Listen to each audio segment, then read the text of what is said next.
Selamat pagi saudara sekalian yang dikasihi Tuhan Yesus Kristus. Kita bersyukur kepada Tuhan atas hari ini kita bersama-sama untuk melakukan akan satu hal di dalam ibadah di mana kita mengingat dan menguduskan hari Sabat sesuai firman Tuhan.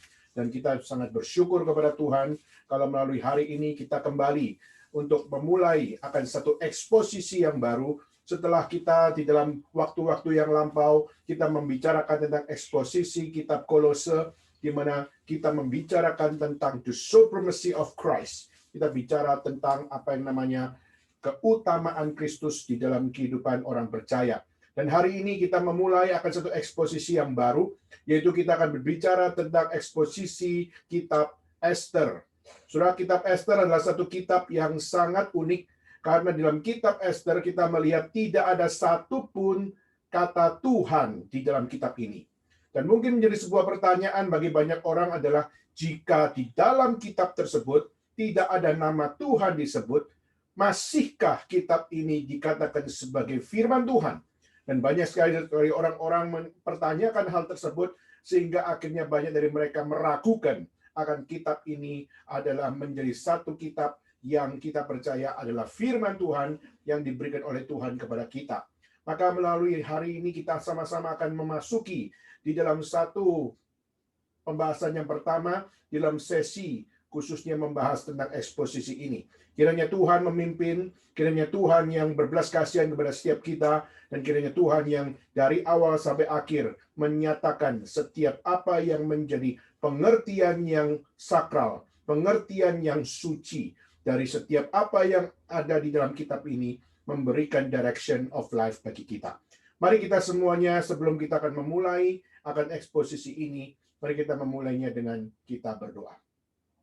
Bapa dalam surga, kami berterima kasih kepada Tuhan, karena Engkau adalah Allah yang hidup, di mana Engkau adalah Allah yang senantiasa berfirman bagi kami, untuk membawa kami untuk menghidupi apa yang menjadi kehidupan yang suci, kudus, dan berkenan di hati-Mu.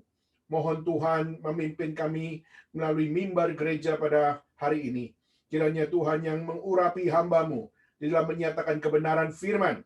Dan biarlah Tuhan Engkau juga yang memimpin setiap kami semua, supaya kami senantiasa dipimpin oleh Tuhan di dalam firman Tuhan, dan kami mau hidup benar, kami mau hidup suci, kami mau hidup kudus, dan kami mau hidup berkenan di hati-Mu ya Tuhan. Tolonglah kami semua, kami akan memulai akan eksposisi yang pertama di dalam kitab Esther pada hari ini. Kiranya Tuhan Engkau sendiri yang bertahta di atas mimbar ini, memimpin setiap kami semua. Dalam nama Yesus Kristus kami berdoa, dalam nama Yesus Kristus kami mau mendengar firman Tuhan. Amin.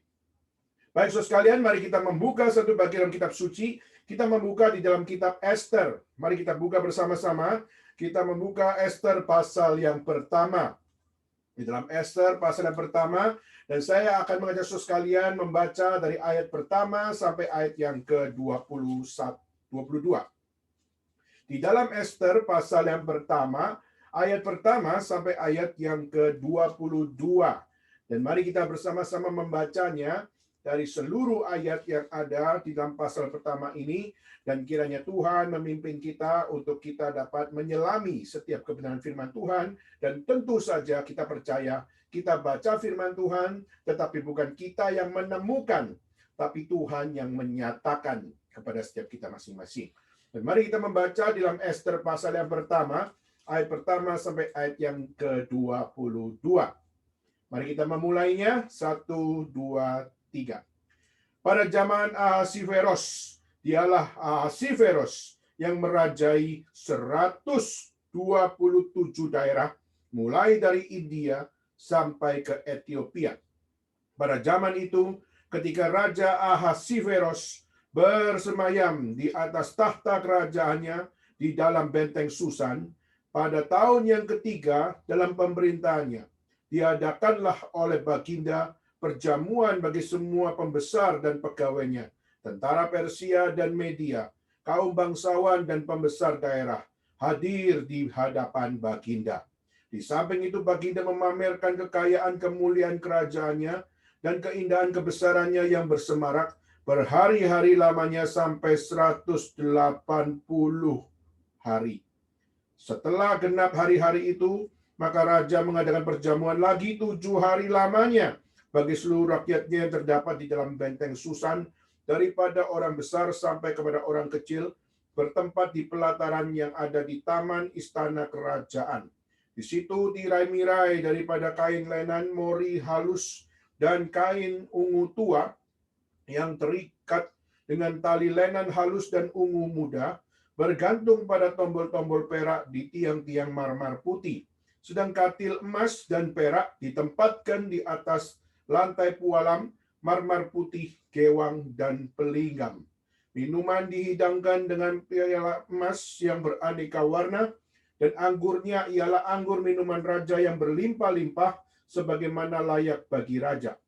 Adapun aturan minum ialah tiada dengan paksa, karena beginilah disyaratkan raja kepada semua bentara dalam, supaya mereka berbuat menurut keinginan tiap-tiap orang. Juga Wasti, sang ratu, mengadakan perjamuan bagi semua perempuan di dalam istana Raja Ahasiweros. Pada hari yang ketujuh, ketika raja riang gembira hatinya karena minum anggur, bertitalah Baginda kepada Mehuman, Bista, Asbos, Bona, Bigta, Ahakta, Setar, dan Karkas, yakni ketujuh sida-sida yang bertugas di hadapan Raja Ahasiweros, supaya mereka membawa Wasti sang ratu dengan memakai mahkota kerajaan menghadap raja untuk memperlihatkan kecantikannya kepada sekalian rakyat dan pembesar-pembesar, karena sang ratu sangat elok rupanya.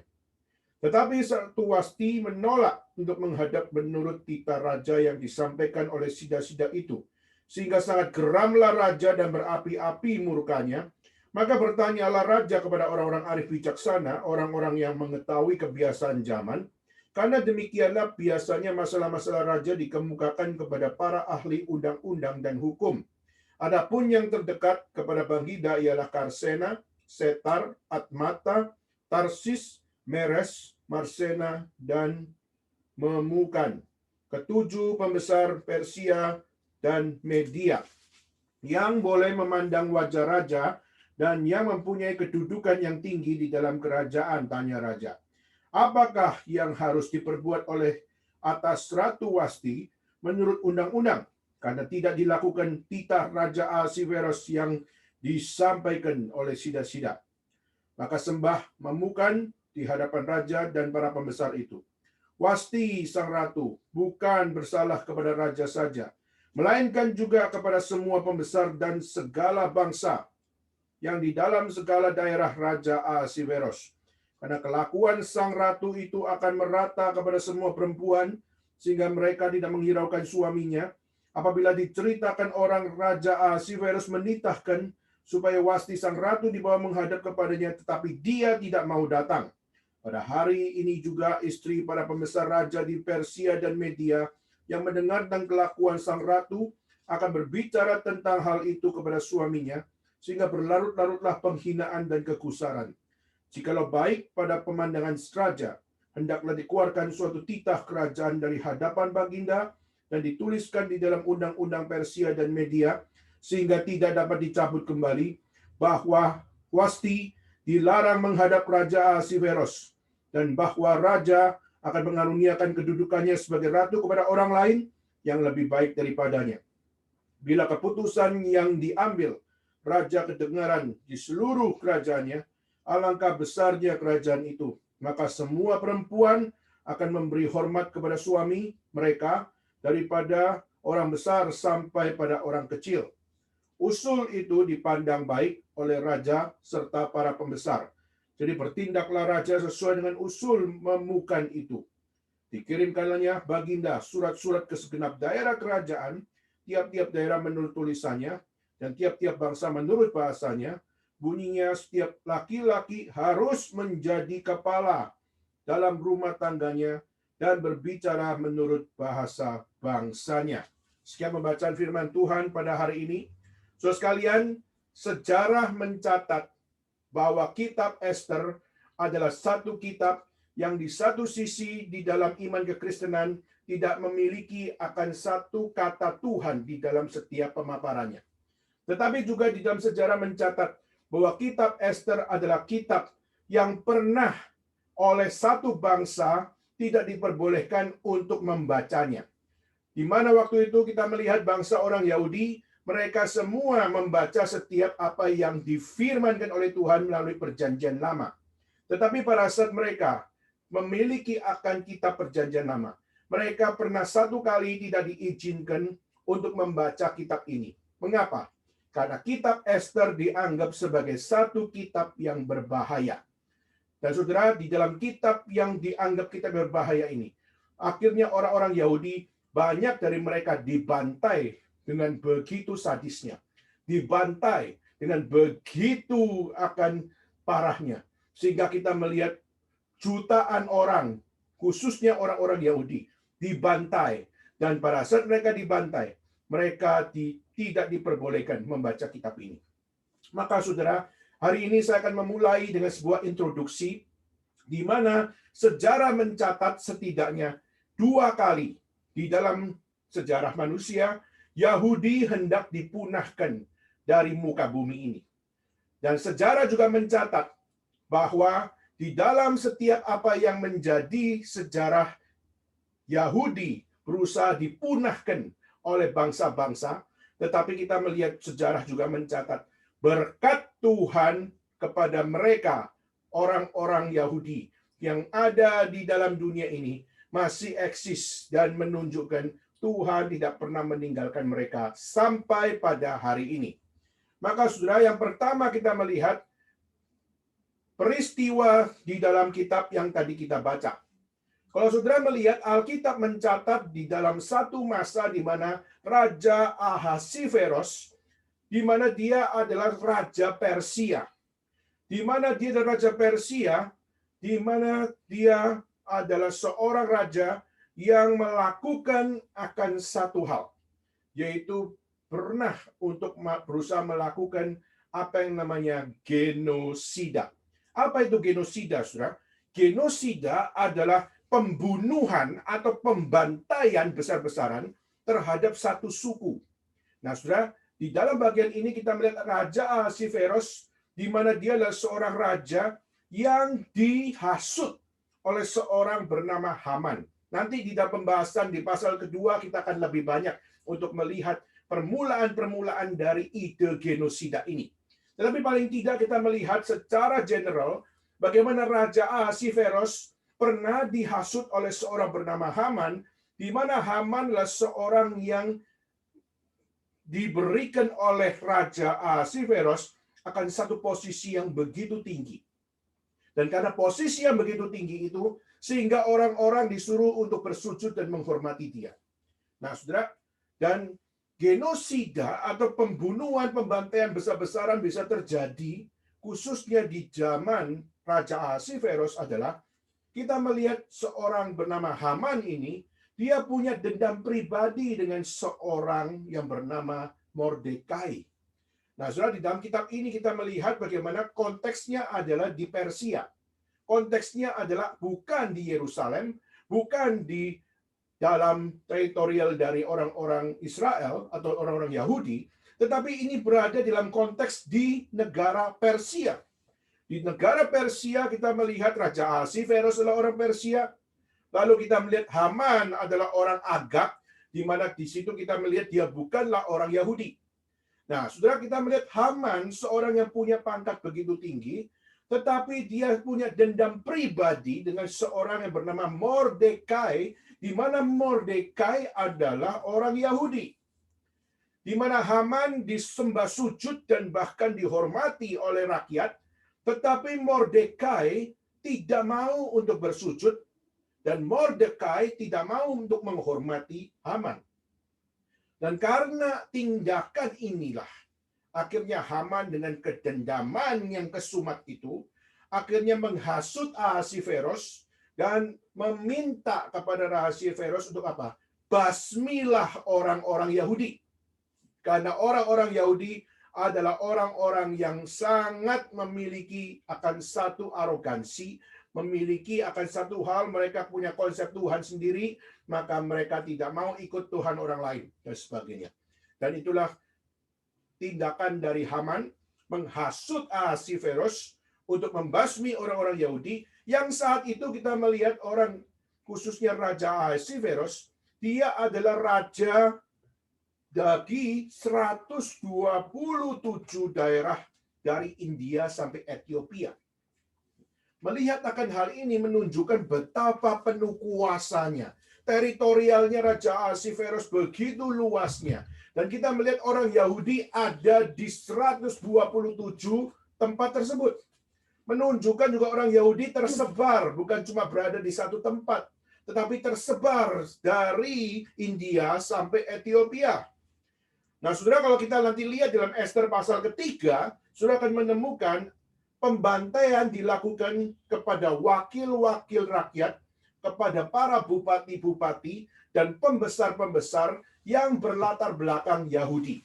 Sehingga pembantaian terhadap orang-orang Yahudi dimulai dari orang-orang yang top class. Yang dimulai dari wakil-wakil rakyat, dimulai dari bupati, dimulai dari pembesar-pembesar, dan pembantaian itu dimulai dari hasutan Haman kepada Raja Ahasveros. Tetapi saudara, kita akan melihat kisah itu akhirnya dapat menjadi satu kisah yang tidak terjadi. Kenapa? Karena Tuhan memakai Ester. Karena Tuhan memakai Ratu Ahasveros yang berlatar belakang Yahudi.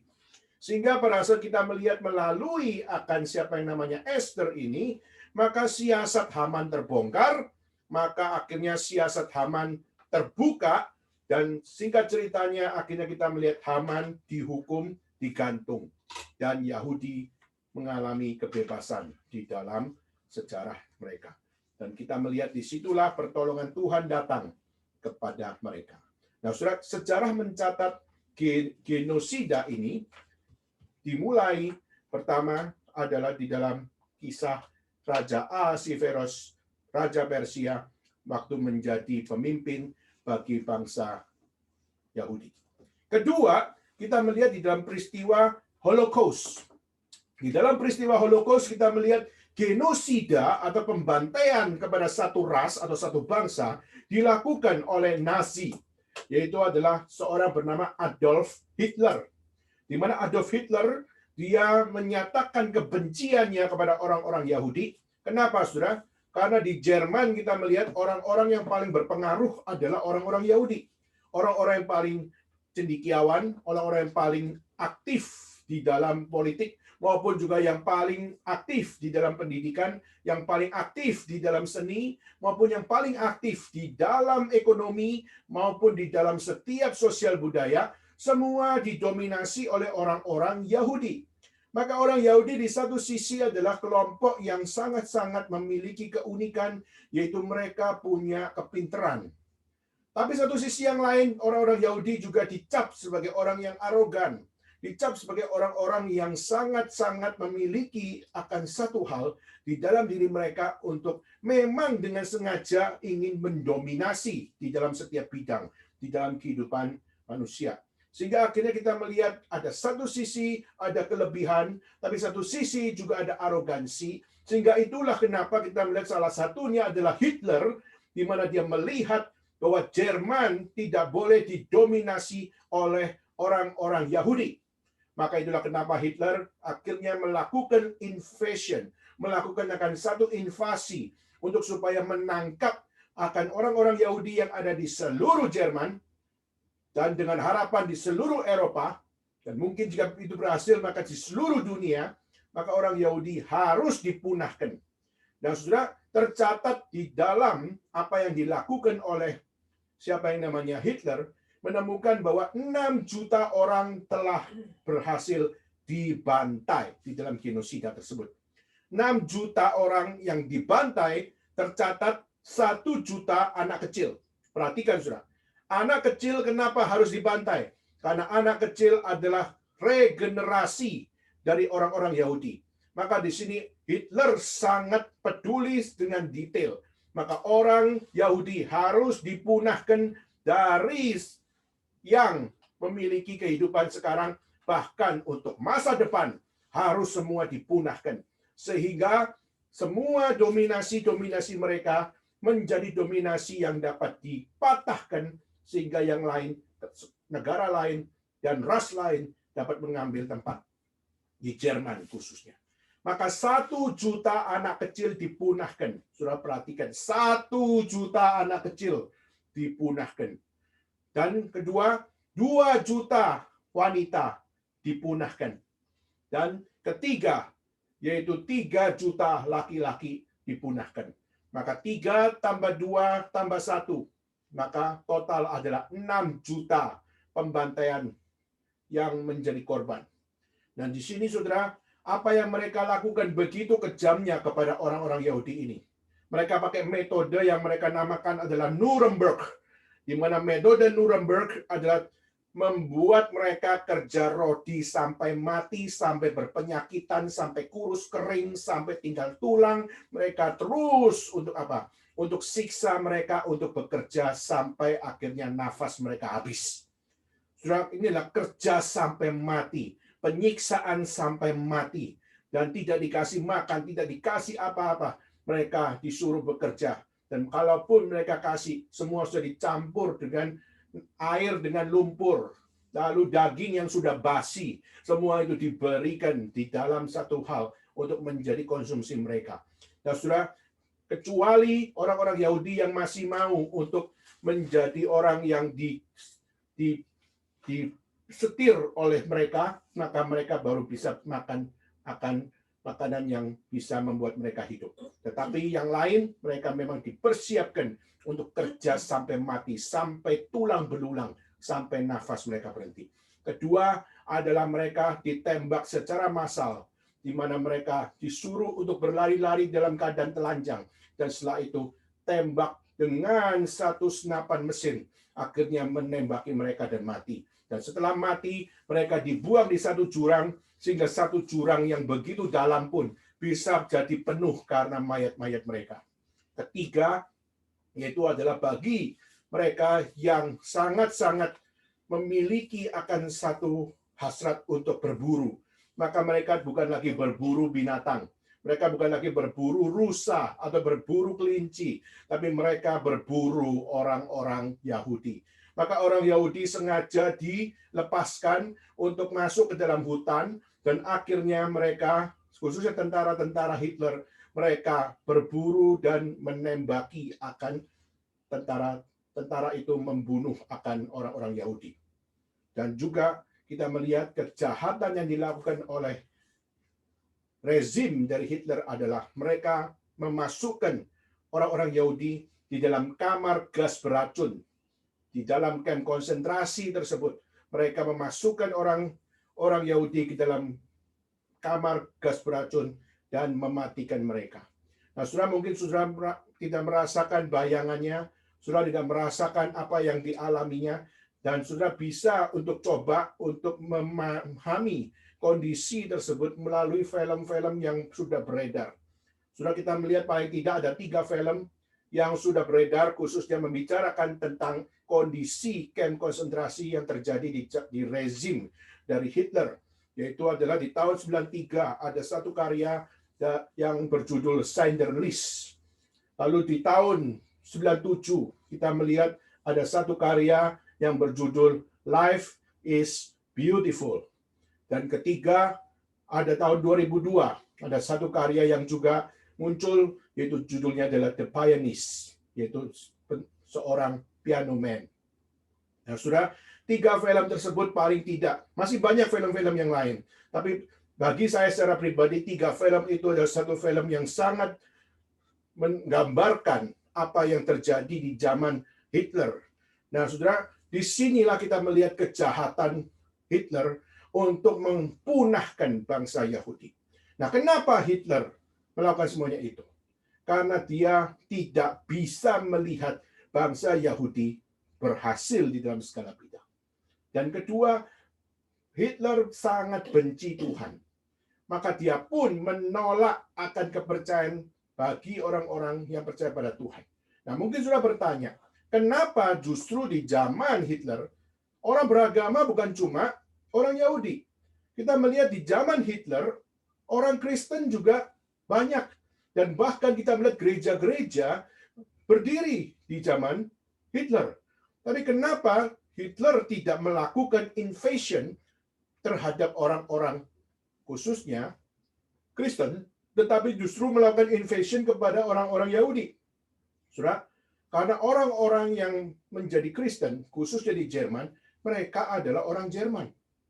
Sedangkan yang menjadi orang-orang Yahudi adalah pendatang, adalah bukan orang Jerman.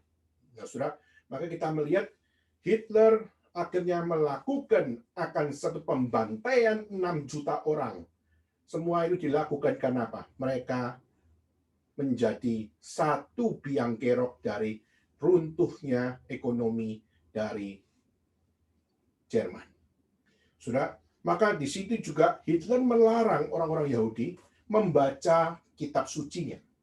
Dan terutama secara spesifik, kita melihat bagaimana Hitler melarang orang Yahudi membaca kitab Esther.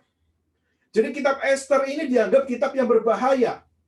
Maka seperti saya memulai dengan satu kalimat, yaitu di satu sisi pertama, kita melihat bagaimana di dalam kitab Esther tidak ada kata Tuhan. Sehingga banyak orang berargu, mengeluarkan pendapat, dan beropini bahwa mungkinkah kitab Esther sebenarnya bukan firman Tuhan. Tetapi sudah satu sisi yang lain, Hitler mengatakan bahwa apa? Bahwa kitab Esther adalah kitab yang berbahaya. Kenapa? Karena di dalam kitab Esther, Hitler menyatakan bahwa apa? Bahwa di situ ada satu kisah Haman yang berusaha menghancurkan Mordekai dan menghancurkan bangsanya Mordekai dan memunahkan akan Yahudi dan memunahkan akan Mordekai. Nah, saudara, di sini kisah dari Haman, Hitler sudah membacanya dan Hitler melihat akan satu picture bahwa aku adalah seperti Haman. Yang aku membenci orang Yahudi, aku membenci Mordekai, dan aku membenci mereka, maka mereka harus punah. Maka di sini Hitler melihat dirinya, Haman. Dan baru dia melihat dirinya sebagai Haman yang berusaha untuk menghancurkan Mordekai. Nah, kitab suci menggambarkan bagaimana Tuhan menolong orang-orang Yahudi. Tuhan menolong akan Mordekai. Melalui siapa? Melalui Esther. Maka di sini Esther menjadi satu kisah di mana Tuhan bekerja di dalam sejarah. Tuhan memakai satu orang wanita ini untuk mengubah sejarah. Dan kita melihat di sini berarti apa? Hitler melihat satu picture. Aku adalah seperti Haman yang akan menghancurkan orang-orang Yahudi, menghancurkan seperti Mordekai. Tetapi dalam kisah ini muncullah Esther yang akan menggulingkan dan akan menghukum dan akan menggantung akan Haman tersebut.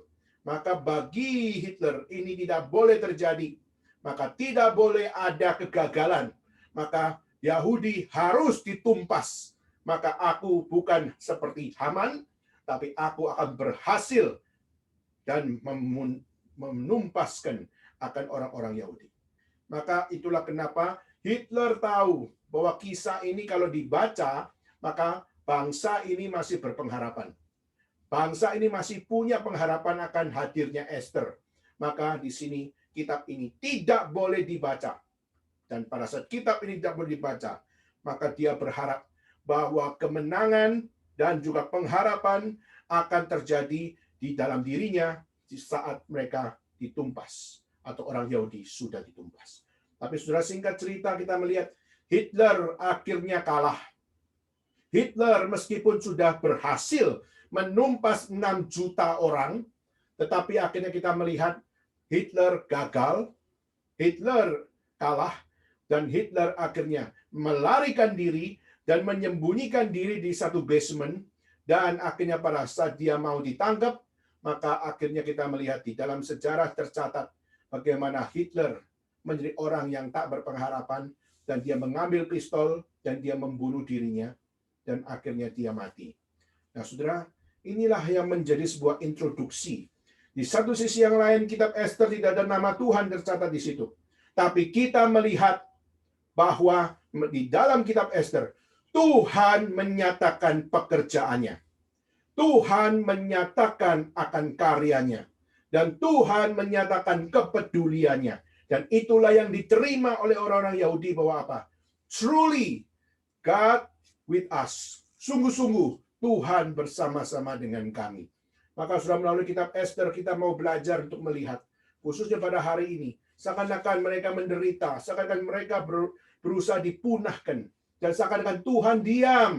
Tetapi justru kita akan belajar melihat pengharapan Tuhan sungguh-sungguh ada di dalam sejarah hidup mereka. Nah, saudara, tadi kita sudah membaca khusus dari pasal pertama sampai pasal pertama di dalam ayat pertama sampai ayat yang ke-22. Dan saya akan membagi di dalam 3 bagian di dalam hal ini. Dan saudara, bagaimana kita memahami akan kitab ini? Pertama, saudara, kita melihat dari ayat pertama dan ayat kedua, kita melihat keberadaan seorang raja yang bernama Ahasveros. Saudara, Raja Ahasveros, Raja Persia. Dan Raja Persia ini adalah dikatakan sebagai raja yang powerful luar biasa, di mana dia menguasai 127 provinsi dan menguasai 3 benua. Dan saudara, dia adalah seorang raja yang besar luar biasa, di mana Persia di zaman tersebut adalah satu kerajaan yang sangat-sangat memiliki akan kuasa militer yang luar biasa. Maka menginvasi daerah-daerah sampai ke 3 benua itu adalah sesuatu yang tidak gampang. Bahkan 127 provinsi dimenangkan. Maka kita bisa melihat bahwa Persia adalah satu bangsa yang perlu diperhitungkan oleh musuh-musuhnya. Nah, saudara, Persia sekarang ada di mana? Kalau kita melihat secara geografi, maka sekarang Persia itu adalah Iran hari ini. Dan kita melihat Iran hari ini pun, meskipun bagi kita belum punya pengetahuan banyak tentang Iran, tapi Iran memiliki akan satu hal di dalam setiap apa yang ada di dalam bangsa tersebut, di mana bangsa Iran adalah bangsa yang juga sangat aktif di dalam militer. Sangat aktif di dalam melakukan akan hal-hal yang mungkin tersembunyi, tetapi semua dilakukan adalah secara aktif adalah melakukan invasi. Nah, saudara, dan kita melihat apa yang tercatat di dalam kitab ini menunjukkan bahwa sesungguhnya bahwa Raja Ahasveros bukanlah raja fiktif. Tapi kita juga melihat di dalam sejarah Iran, mereka mengakui seorang raja yang bernama Ahasveros ini. Maka di dalam sejarah Iran, Raja Ahasveros adalah fakta sejarah. Berarti kita melihat kalau Raja Ahasveros adalah fakta sejarah, maka kitab Esther bukanlah kitab fiktif.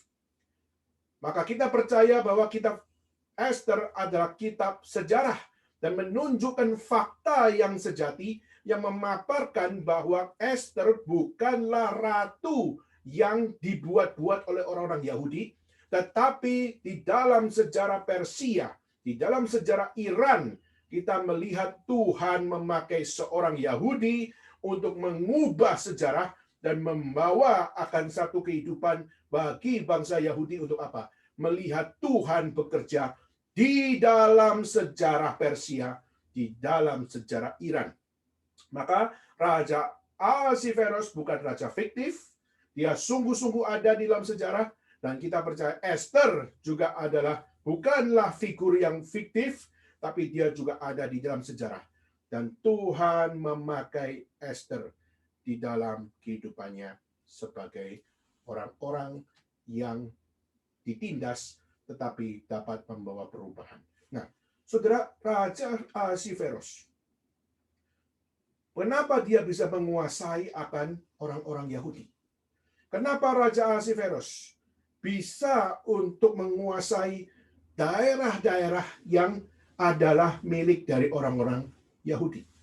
Nah, saudara, 1 abad sebelum dari Raja Ahasveros, kita melihat sejarah Israel atau sejarah orang-orang Yahudi itu adalah dikuasai oleh satu kerajaan yang namanya Babylonian.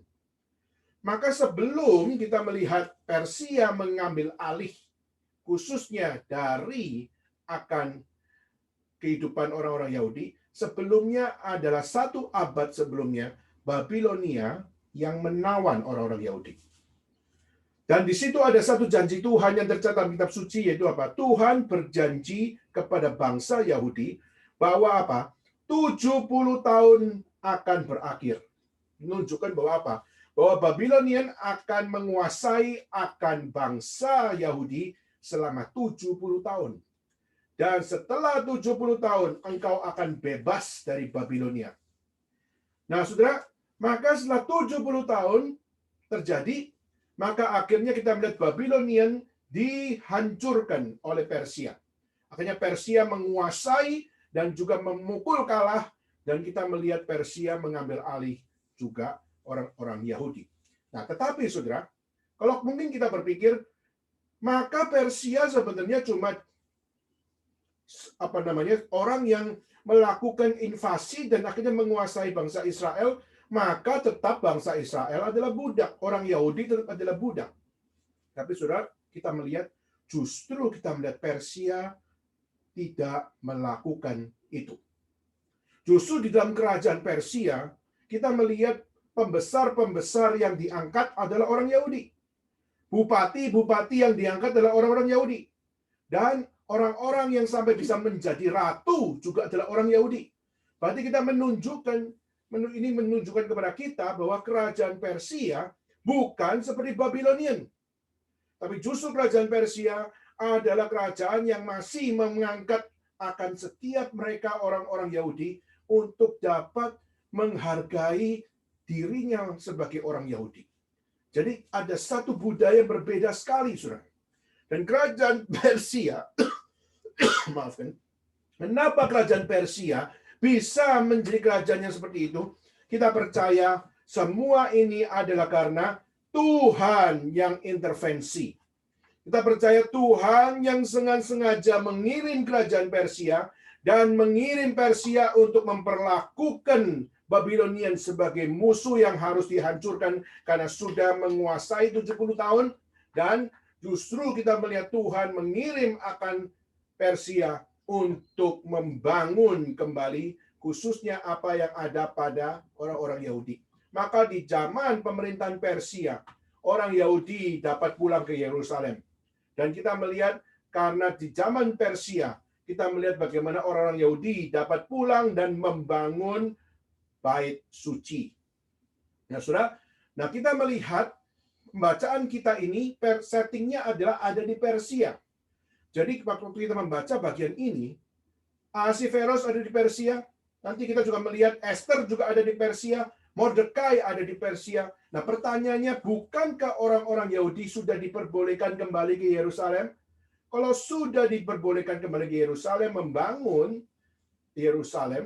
membangun bait suci, kenapa justru masih ada orang Yahudi di Persia?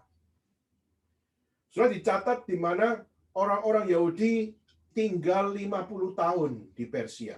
Jadi selain ada yang pulang ke Yerusalem, ada yang berada di tempat di mana mereka berada di teritorial dari 127 provinsi dari siapa yang namanya Raja Ahasveros. Tapi kita juga melihat yang tinggal di Persia, orang Yahudi kira-kira diperkirakan 50 tahun tinggal di Persia. Nah, pertanyaannya kenapa bangsa Yahudi bisa ada di Persia dan tinggal 50 tahun di sana? Saudara, ada dua pemikiran. Yang pertama, mungkin mereka karena dimulai dari bangsa Israel yang sudah cukup tua, di mana mereka sudah cukup lanjut usia, sehingga pada saat mereka lanjut usia, mereka sudah tidak kuat lagi untuk menempuh perjalanan yang panjang. Mereka sudah tidak kuat lagi untuk berjalan. Mereka sudah tidak kuat lagi untuk melakukan sebuah journey, melakukan sebuah traveling. Sehingga akhirnya di dalam perjalanan, apalagi di zaman itu tidak ada pesawat, tidak ada kereta, semua harus dengan jalan kaki. Dan kalaupun mereka punya binatang, mereka naik onta, atau mereka naik keledai, atau mereka naik kuda, dan sebagainya. Tetapi kuda adalah satu kendaraan yang mahal di zaman itu. Maka tidak mungkin mereka bisa punya kuda. Maka kuda biasa dipakai untuk militer dan sebagainya. Maka yang pertama, tafsiran yang pertama adalah karena mereka terlalu lemah. Mereka tubuh terlalu tidak kuat untuk menjalankan sebuah perjalanan.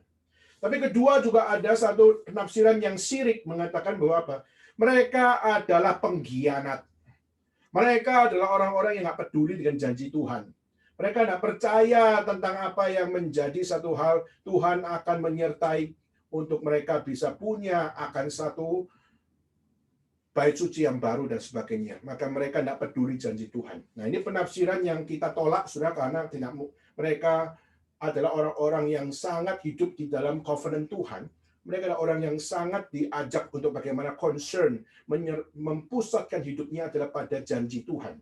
Ya, tapi paling tidak kita melihat Tuhan di dalam bagian ini memakai Esther untuk membawa akan satu hal. Di saat bangsa Yahudi mau digenosid, mau dipunahkan, maka kita melihat Esther dipakai Tuhan untuk membalik fakta-fakta tersebut. Oke, saya kembali. Maka Raja Ahasveros adalah raja yang powerful, dia menguasai 3 benua, 127 provinsi, dan bahkan dia memiliki akan satu hal sejarah di dalam kerajaannya begitu luar biasa, dan dia digambarkan memiliki kekayaan yang luar biasa. Di ayat yang ketiga sudah bisa melihat bagaimana kekayaannya dipamerkan. Misalnya kita melihat pada tahun yang ketiga diadakan perjamuan bagi semua pembesar pegawainya, tentara Persia, Media, kaum bangsawan pembesar daerah, dihadir di hadapan Baginda. Dan mereka berpesta ratusan hari, saudara. Mereka melakukan pesta ratusan hari, dan setelah mereka melakukan pesta ratusan hari, Raja mengadakan pesta lagi selama 7 hari. Jadi istilahnya sudah diadakan pesta selama ratusan hari, maka mereka mengadakan lagi akan satu hal, yaitu pesta selama 7 hari. Lebih tepatnya ratusan hari itu adalah 180 hari. Berarti kekayaan yang luar biasa, pesta. Kalau kita melihat pesta pernikahan, kita bisa habis ratusan juta. Perhatikan sudah 128 hari mereka berpesta. Menunjukkan betapa kekayaannya, uangnya nggak habis-habis. Bahkan 128 kali mereka mengadakan pesta, Raja masih mau pesta lagi tambah 7 hari. Dan ini menunjukkan kekayaannya yang luar biasa. Nah, saudara, maka itulah konteks dari Raja Ahasveros. Raja yang begitu kaya, raja yang begitu powerful, raja yang begitu aktif, dan memiliki militer yang luar biasa kuat. Tetapi saudara, kita melihat konflik mulai muncul di ayat yang ke-9. Di mana di ayat 9 muncul akan satu hal, yaitu apa? Ada satu konflik yang muncul di dalam hubungan antara Raja Ahasveros dengan seorang ratu yang namanya Wasti. Nah, saudara, di sini apa yang terjadi, saudara? Kita sudah tahu tadi bahwa Raja Ahasveros mengadakan pesta 128 hari. Dan setelah dia mengatakan, 108 hari. Dan setelah 108 hari mengadakan pesta, maka di situ Raja mengadakan lagi pesta untuk para pembesar selama 7 hari. Dan setelah 7 hari tersebut kita melihat, rupanya kita melihat Raja Ahasveros berpesta tanpa Ratu Wasti. Wasti adalah ratu dari raja. Dan saudara, di dalam budaya kerajaan, di mana raja berada, ratu itu harus menemani. Jadi ratu harus berada di sebelah tahtanya dari raja. Maka sudah bisa lihat itu di berbagai macam form kerajaan-kerajaan. Maka sudah akan melihat seperti yang ada di England, atau sudah melihat yang ada di mana di China, kita melihat juga yang ada di manapun, kita melihat bagaimana kerajaan-kerajaan menggambarkan ratu dan raja itu satu level. Maka disitulah kita melihat seperti yang ada di dalam Disneyland, kita melihat Shrek, gitu kan, melihat bagaimana begitu banyak akan satu hal raja dan ratu digambarkan bersanding bersama-sama, atau melihat juga di banyak sekali kisah-kisah dongeng dan sebagainya. Semua digambarkan bagaimana ratu dan raja itu berduduk di dalam satu singgasana yang sama. Nah, saudara, 108 hari mereka pesta, lalu tambah 7 hari mereka pesta, di mana pesta itu hanya dihadiri oleh raja sendirian. Tidak ada yang namanya ratu yang mendampingi. Nah, saudara, ini adalah sesuatu yang sangat tidak etis.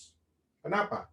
Karena ratu memang punya singgasana yang sama, tetapi bukan berarti ratu bisa sembarangan memperlakukan dirinya, karena bagaimanapun dia adalah hamba dari sang raja.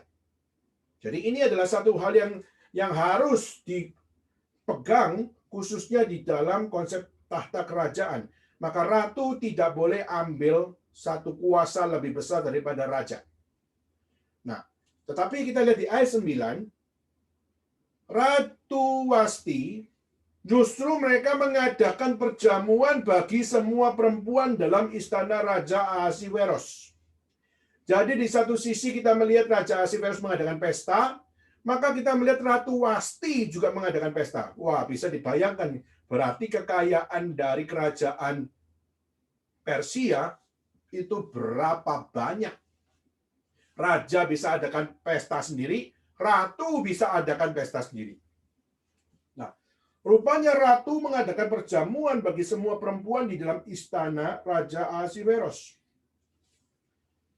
Nah, saudara, ini sesuatu yang sangat-sangat tidak lazim. Ya. Maka dalam bagian ini kita bisa melihat keadaan yang seperti ini menggambarkan betapa apa yang menjadi bagian dalam ayat-ayat ini menunjukkan bahwa Tuhan memakai kejadian ini untuk menunjukkan kepada kita dari kerajaan Persia ini. Yang pertama yang kita bisa lihat yaitu apa? Tuhan mau menunjukkan anugerahnya bagi bangsa Israel. Yaitu Tuhan memakai bangsa Persia untuk membuka kebebasan yang tidak diperolehnya waktu di zaman Babilonia, diberikan kepada Persia untuk membukakan kebebasan bagi bangsa Yahudi. Tetapi yang kedua, kita juga melihat melalui bagian ini, Tuhan mau menunjukkan dosa yang ada pada kerajaan Persia. Jadi satu sisi kita melihat Tuhan memakai kerajaan Persia untuk menyelamatkan Yahudi, bangsa Israel dari Babylonian. Tapi satu sisi yang lain kita juga melihat Tuhan meskipun memakai bangsa Persia, bukan berarti bangsa Persia suci, kudus, dan benar. Karena bangsa Persia adalah bangsa yang juga berdosa. Tapi kalau Tuhan mau pakai cara kayak begini ya, kenapa Tuhan pakai bangsa Persia untuk supaya memenangkan akan orang Yahudi? Kenapa justru Tuhan memakai bangsa Persia untuk melawan Babilonia dan memberikan kebebasan kepada orang percaya? Nah, saudara, mungkin kita mengatakan bahwa Tuhan kok pakai caranya seleboran sih? Kenapa kok Tuhan pakai segala cara, bahkan pakai cara yang paling kotor? Saudara, ini bukan masalah ini bukan kotor, saudara. Tapi Tuhan adalah satu-satunya Tuhan yang punya kedaulatan di dalam melakukan rencananya. Dan di dalam rencananya Tuhan bisa pakai siapa saja di dalam maksud dan apa yang menjadi rencananya. Yaitu apa? Yaitu Tuhan bisa memakai orang-orang yang adalah musuh. Tuhan juga bisa pakai orang-orang yang diutus oleh Tuhan untuk melakukan rencana Tuhan. Jadi kita melihat bagaimana bangsa Persia, mereka bukan bangsa yang bertuhan, tapi Tuhan punya kedaulatan untuk memakai bangsa ini untuk membebaskan orang Israel. Maka kedaulatan Allah adalah absolut di dalam segala apa yang menjadi alat yang dipakai di dalam rencananya. Tetapi di dalam bagian ini kita bisa melihat Tuhan mau menunjukkan the destruction of sin daripada orang-orang Persia. Menunjukkan bahwa dosa yang merusak ada pada kerajaan tersebut. Nah, kita melihat Ratu Wasti. Dia sibuk sendiri dan melihat bagaimana dia mengadakan pesta sendiri. Sudah bisa bayangkan, kalau raja mengadakan pesta 128 hari, lalu menambahnya dengan 7 hari, dan setelah 7 hari dia baru sadar kalau dia mengadakan pesta sendiri, maka kira-kira apa yang terlintas dalam pikiran saudara? Maka 128 hari pesta tidak lepas dari minuman keras. Maka kita percaya bahwa di dalam apa yang terjadi, Raja Ahasiveros waktu menemukan di hari yang ke-7, setelah lewat 108 hari, lalu lewat hari yang ke-7, maka apa? Dia menyadari di dalam keadaan mabuk bahwa apa? Dia sendirian. Dia tidak didampingi oleh istrinya. Dia didampingi oleh ratunya. Maka di sini kekecewaan muncul di saat istrinya tidak bersama-sama dengan dia. Tetapi kekecewaan itu meskipun dia melihat istri nggak ada, dia tetap berusaha untuk apa? Coba panggil Ratu Wasti. Supaya orang-orang pembesar-pembesar ini melihat betapa cantiknya istriku. Saudara, tetapi pada saat kita melihat rupanya Ratu Wasti mengatakan no. Rupanya Ratu Wasti juga mengadakan pesta, dan kita juga percaya Ratu Wasti pun dalam keadaan mabuk. Maka sama-sama mabuk, sama-sama minum minuman keras di dalam pesta, maka yang satu bilang datang, yang satu bilang tidak mau. Saudara, maka akhirnya karena tidak mau di situ, kita melihat raja menjadi kecewa, raja menjadi marah. Kenapa? Ini sebuah penghinaan. Maka waktu raja memanggil ratu berkata no, maka raja dengan marah, dengan kecewa, dan akhirnya dengan satu hal, dalam keadaan mabuk, akhirnya menyatakan apa? Bahwa saya harus menghukum akan Ratu Wasti. Nah, saudara, kita coba lihat. Dan akhirnya raja ini mengajak setiap penasihat-penasihatnya untuk melihat kondisi ini. Lalu akhirnya dikatakan, apa yang menurut kalian harus saya lakukan? Maka dari begitu banyak penasehat, ada satu penasehat yang memukan, di mana memukan akhirnya mengatakan bahwa apa? Ini adalah sebuah penghinaan bukan hanya bagi raja, tapi bagi semua pembesar dan bagi semua kerajaan Persia. Maka ini tidak boleh dibiarkan. Kenapa? Jika dibiarkan, maka Ratu Wasti akan menjadi ratu yang menguasai setiap perempuan-perempuan yang ada di kerajaan Persia, dan akan bisa membawa budaya yang tidak beres melawan akan kerajaan Persia. Dan waktu itulah kita melihat Raja Ahasveros dengan keadaan mabuk, dan juga ratu berkata tidak. Dalam keadaan mabuk, akhirnya kita melihat pernikahan mereka berakhir, hubungan mereka sebagai raja dan ratu berakhir, dan akhirnya kita melihat Ratu Wasti tidak diperbolehkan masuk dalam kerajaan lagi, tidak diizinkan untuk bertemu dengan raja lagi, dan di situ kita melihat yang terjadi yaitu apa? Mereka akhirnya berada di dalam perceraian. Jadi akhirnya kita melihat perceraian terjadi dengan raja menceraikan Ratu Wasti, tidak boleh bertemu lagi, bukan lagi bagian dari kerajaan, akhirnya keluar dari kerajaan.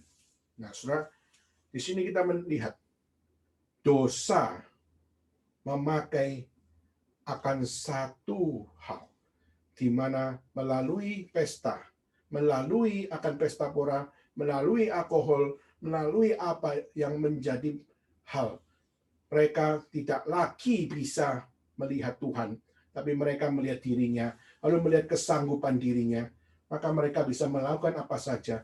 Dan saudara lihat, dari hal yang kecil, akhirnya menjadi satu virus yang luar biasa besar. Dari kompromi yang kecil, akhirnya bisa menjadi satu hal yang besar. Dan kita melihat ini bukan hanya sekedar melawan raja. Kita melihat Ratu Wasti kurang ajar sama raja. Tapi kita melihat kekurang ajaran dari Ratu Wasti ini bukan sekedar act of rebellion kepada manusia, tapi ini juga adalah act of rebellion terhadap Tuhan.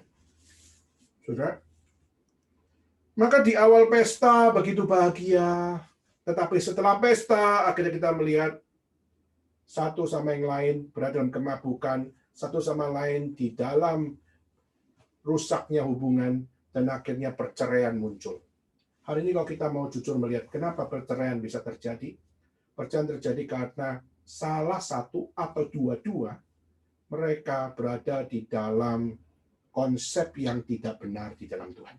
Pasti ada yang tidak beres. Tidak peduli suami atau istri atau kedua-duanya.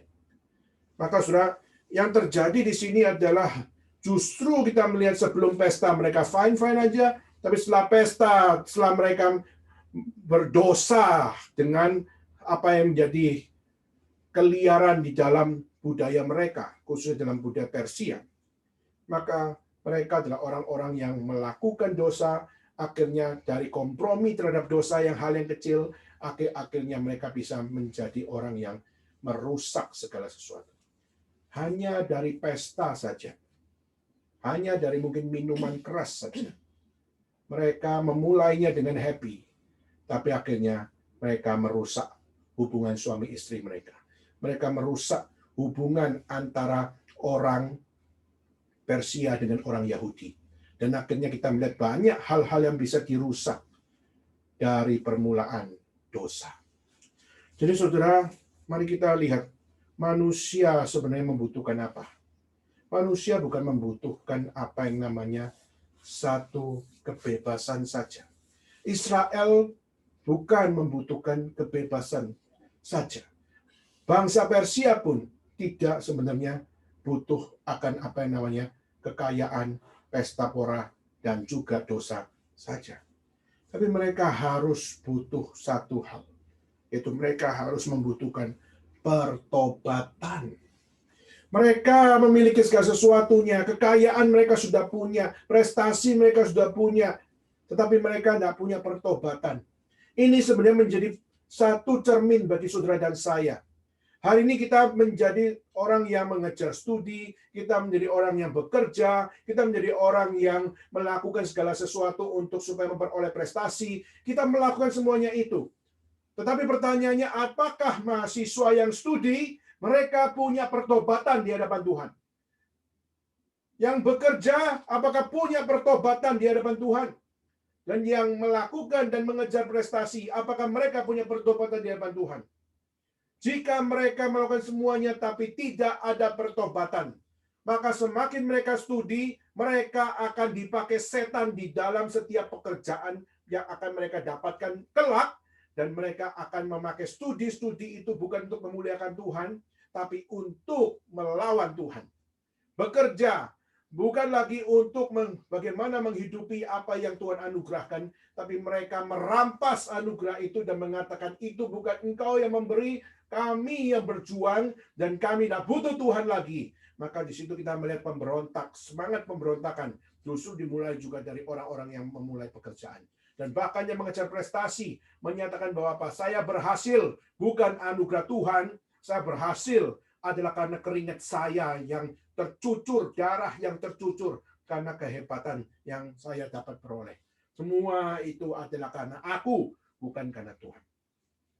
Dimulai dari kompromi yang kecil-kecil, maka saudara dan saya bisa melakukan pemberontakan yang besar. Dan kita melihat salah satunya Ratu Wasti ini. Dia sebagai istri, tapi dia lupa posisinya. Sehingga akhirnya dia, justru raja memanggil dia. Dia mengatakan, siapa raja? Saya tidak mau ikut. Saya punya posisi sebagai ratu, maka saya berhak untuk berkata tidak. Maka disitulah waktu kita lihat keadaan ini. Tuhan memakai keadaan ini untuk apa? Menunjukkan dosa manusia begitu rusaknya. Tuhan mau menunjukkan bahwa dosa manusia begitu hebatnya. Dan kita melihat Raja Ahasveros masih dengan satu dignitasnya mengatakan bahwa apa? Meskipun dia mabuk juga, meskipun dia tidak beres, tapi dia pun berkata bahwa apa? Bahwa sesuai dengan apa dikatakan oleh Memukan, maka raja harus dipandang. Laki-laki harus mengambil tempat. Maka tidak boleh ada pemberontakan, tidak boleh ada keluar dari ordo, dan tidak boleh ada permainan. Maka disitulah kita melihat waktu Raja Ahasveros menyatakan hukum tersebut. Maka dikatakan, setiap laki-laki harus jadi kepala dalam rumah tangga dan berbicara menurut bahasa bangsanya. Di sini kita melihat Tuhan di satu sisi memakai Raja Ahasveros untuk membebaskan bangsa Yahudi keluar daripada pemerintahan Babilonia. Tapi satu sisi yang lain, kita melihat Raja Ahasveros juga belajar bagaimana tetap secara general menegakkan apa yang difirmankan oleh Tuhan. Yang dimana Tuhan menfirmankan bahwa laki-laki harus jadi pemimpin. Wanita tidak boleh mengambil akan posisi ini. Kenapa? Karena wanita diberikan posisi yang jauh lebih besar, yaitu apa? Menjadi penolong bagi pemimpin. Ini bukan satu posisi yang lebih rendah, tapi ini posisi yang lebih besar daripada laki-laki. Kenapa? Karena pemimpin tidak sempurna, tetapi bagaimana penolong yang mendukung dari belakang, mensupport dari belakang, itu adalah kekuatan yang lebih besar yang diberikan bagi pemimpin-pemimpin tersebut. Jadi kita melihat Tuhan di satu sisi yang lain memakai bangsa Persia, dan satu sisi yang lain menunjukkan dosanya juga orang bangsa Persia, tapi juga menunjukkan Tuhan juga memakai akan Raja Ahasveros, masih diberikan hikmat oleh Tuhan di dalam hal ini. Nah, saudara, dan waktu kita melihat kejadian ini, maka melalui divorce ini, melalui foolish divorce dari Ratu Wasti dan Raja, akhirnya kita melihat Tuhan bekerja di dalam rencananya, di dalam kedaulatannya, dari kisah foolish divorce dari Raja Ahasveros dengan Ratu Wasti. Maka disitulah kita melihat Raja mencari ratu yang baru, the new queen. Dan disinilah kita melihat Esther menjadi satu figur yang masuk di dalam kerajaan, dan Tuhan mengirimkan, Tuhan mengutus Esther dan memberikan akan satu pekerjaannya melalui Esther untuk menyatakan rencana Tuhan. Maka saudara, hari ini kita akan coba untuk belajar yaitu apa? Ketika Tuhan seakan-akan diam, ketika Tuhan seakan-akan belum menolong kita sekarang, seakan-akan Tuhan membawa hidup kita berada di dalam complicated life yang begitu luar biasa. Saudara, kita harus berdoa kepada Tuhan. Kita harus memohon kepada Tuhan. Kenapa? Karena Tuhan bisa memakai siapa saja untuk membawa pertolongannya bagi kita semua. Maka Tuhan mengirimkan akan ratu yang baru, yaitu adalah Esther. Di mana orang melihat tidak ada pengharapan lagi. Ratu Wasti gak beres. Raja Ahasveros masih berhikmat, tetapi dia juga punya kehidupan yang tidak beres. Tetapi kita melihat seakan-akan tidak ada pengharapan. Tuhan, engkau ada di mana? Tetapi justru Tuhan di dalam kedaulatannya intervensi di dalam kehidupan kita. Dan kita melihat Tuhan intervensi di dalam kehidupan musuh-musuh kita. Kita melihat Tuhan intervensi juga di dalam kehidupan orang-orang di sekeliling kita. Dan Tuhan di dalam kedaulatannya bisa memakai siapa saja untuk menyatakan rencananya, untuk menyatakan dosa, dan menyatakan akan pengharapan. Nah, saudara, maka Esther adalah pengharapan yang Tuhan hadirkan di dalam sejarah bangsa Israel waktu di dalam masa di mana kerajaan Persia mengambil tempat ini. Maka pengharapan sungguh-sungguh ada melalui kisah Esther ini yang akan kita bahas lebih detail minggu depan, menunjukkan bahwa pengharapan sungguh-sungguh ada. Di masa Tuhan kelihatannya silent, tapi pengharapan sungguh-sungguh ada dan menunjukkan God care about you. God care about us. God care about everyone who believe in God. Tuhan peduli terhadap anak-anak Tuhan. Tuhan peduli terhadap orang-orang percaya. Tuhan peduli kepada saudara dan saya yang menyerahkan hidup bagi Tuhan. Maka kisah Esther adalah kisah yang sangat spesial, menunjukkan bagaimana Tuhan adalah satu-satunya pengharapan yang dapat menjadi acuan iman kita semua. Di dalam keadaan yang begitu kelihatannya begitu silent, tapi Tuhan bisa mengirim siapa saja di dalam rencananya untuk memenangkan jiwa kita. Maka saudara, saya akan tutup dengan satu kisah, di mana ada satu orang naik kapal, dan akhirnya di saat dia naik kapal itu, dia mengalami karam. Dan waktu kapal itu karam, maka akhirnya dia berenang di tengah lautan. Dan dia berdoa kepada Tuhan, Tuhan, saya percaya Tuhan pasti tolong saya. Saya percaya Tuhan, Engkau pasti menolong saya. Dan akhirnya apa? Pada satu kali, dia berada di dalam tengah lautan, dia memohon kepada Tuhan, Tuhan tolonglah saya. Lalu akhirnya muncul sudah seorang nelayan dengan kapal kecilnya, kapal yang kecil sekali yang cuma muat 1 orang atau 2 orang. Dan waktu dia dengan kapal yang kecil itu, kano yang kecil itu, lalu dia mendekati. Maukah engkau saya tolong? Maukah engkau naik ke kapal saya? Ke kapal kecil saya? Lalu apa yang dikatakan orang ini? Oh tidak, terima kasih. Saya tidak perlu ditolong oleh Anda. Karena Tuhan pasti mengirimkan akan bantuannya kepada saya. Tuhan pasti menolong saya. Maka terima kasih atas ajakannya, terima kasih atas bantuannya, tapi saya akan pasti ditolong Tuhan di dalam pertolongannya yang besar. Maka akhirnya nelayan itu sedang sungguhkah saya tidak perlu menolong Anda, tidak perlu terima kasih. Oh ya sudah, keep care ya. Dan akhirnya nelayan itu meninggalkan. Dan maka dia tunggu dengan doa, minta. Akhirnya tenggelam dan mati. Dan ceritanya adalah waktu di surga atau sebelum masuk surga, ya, dia bertanya, kenapa Tuhan tidak tolong saya? Kenapa Tuhan tidak tolong saya? Muncullah satu perkataan itu, Pak. Saya sudah menolong kamu. Saya sudah kirim nelayan. Saya sudah kirim kapal kecil itu. Saya sudah kirim dengan kano kecil itu. Menolong kamu. Tapi kenapa kamu tidak mau menerima pertolonganku? Saudara, ini cerita, saudara. Ini bukan true story. Ini suatu kisah yang saya dengar waktu saya membaca satu renungan harian, saudara. Dan waktu saya membaca kisah itu, saya tersentak hati, yaitu apa? Yaitu seringkali kita maunya pertolongan Tuhan itu pertolongan yang besar. Seperti raja yang namanya Raja Ahasveros. Wah, pertolongan besar dari Tuhan. Suatu pertolongan besar hadir. Tapi kadang Tuhan menghadirkan pertolongan kepada kita dalam melalui seorang wanita yang namanya Esther, yang seakan-akan dianggap tidak terlalu penting. Di mana di dalam budaya tersebut, wanita dianggap terlalu memiliki signifikan.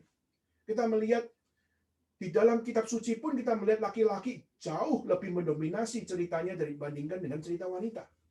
Tapi di sini Tuhan mau menunjukkan wanita bisa dipakai Tuhan untuk membawa pengharapan bagi bangsa pilihannya. Maka wanita bisa dipakai Tuhan untuk membawa perubahan. Pertanyaannya adalah, apakah dia adalah yang taat kepada rencana Tuhan, taat kepada firman Tuhan, dan taat untuk melakukan apa yang Tuhan mau. Saudara, dan waktu kita melihat dari hal ini, bangsa Israel berteriak minta tolong, dan Tuhan mengirimkan Esther.